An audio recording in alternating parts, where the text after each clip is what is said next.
Olivia Nabukeera ng'ayita mu kampuni ya Oyster Logistics Limited yagenda mu ggwanga lya Saudi Arabia okunoonya ensimbi okusobola okutereeza obulamu bwe n'okulabirira abooluganda. Kyokka ebyembi n'ava mu bulamu bw'ensi eno nga mwenda ogwokuna omwaka guno, era ng'omubiri gwe ku lwokubiri lwa ssabbiiti eno gwakomezeddwawo ku butaka wano mu ggwanga.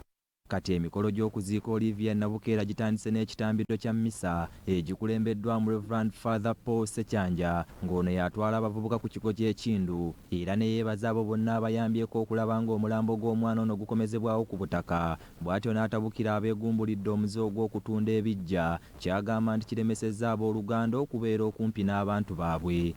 Bakulu twagala nnyo okutunda. Tutunda. Bwe tuba tutunda tutunde. Nite twali tuzi. Kyokka kwatibwanga nnyo ensonyi ng'otunda ekijja.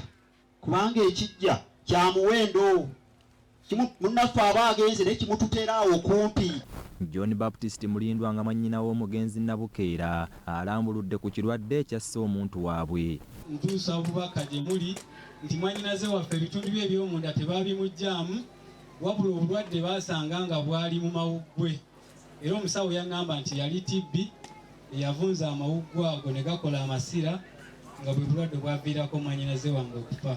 Akulira ekitongole ky'obwannakyewa eky'okuddiza Gobamwoyo Foundation Jamiru Kivumbi era nga yakulembeddemu enteekateeka z'okukomyawo omubiri gwa Nabukeera, asabye gavumenti eve mu by'okwejalabya wabula ekole buli kisoboka okutonderawo bannayuganda emirimu. Kusoomozebwa kwa maanyi nnyo. Omwana amala okukola bachelors ateereddwamu ssente, emmwanyi zinogeddwa zitundiddwa, n'amala bachelors ng'alina kudda zimwe kulima. Weesanga nga mu mutima kimulumiriza n'asalawo atalaafiya ng'enjogera bweri ey'abavubuka, n'omusanga ng'agenze ku kyeyo, naye nga kyagenda akimanyi nti abaana bafiirayo, abaana batulugunya.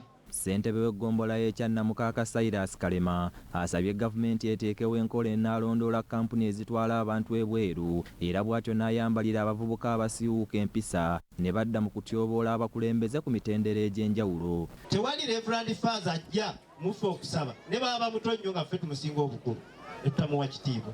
Ekyo Ekereziya Katulika yakikola. Naffe mu kibiina kyaffe eky'NUP twongere okubeera n'empisa.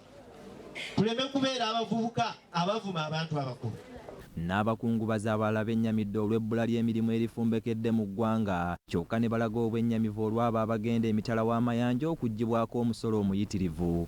Bano basabye gavumenti eteekewo enkola ennuŋŋamu mwe bagenda okuyita okulondoola bankuba kyeyo nti kuba nabo basasula omusolo eri eggwanga lino. Gavumenti oluvannyuma lw'okuba nti yamulirika emisolo kyamuleetera okugwa ate nga yabadde alabirira abaana abo. Ensonga eyo yaleetera omwana ono okugenda ebweru okukuba ekyeyo.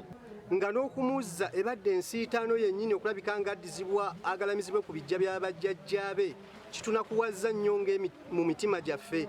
Nga nkuba kyewa mutwala ebweru nga kampuni eyo emulondoola nebanga emulondoola ne waba afunye buzibu nebanga esobola omukola ki omutuddiza naye ebyo by'okwesuulayo gwa nagamba nga emaze okufuna ssente. Dennis Ntege ne Betty Namawanda, BBS Terefayina, gy'otobadde.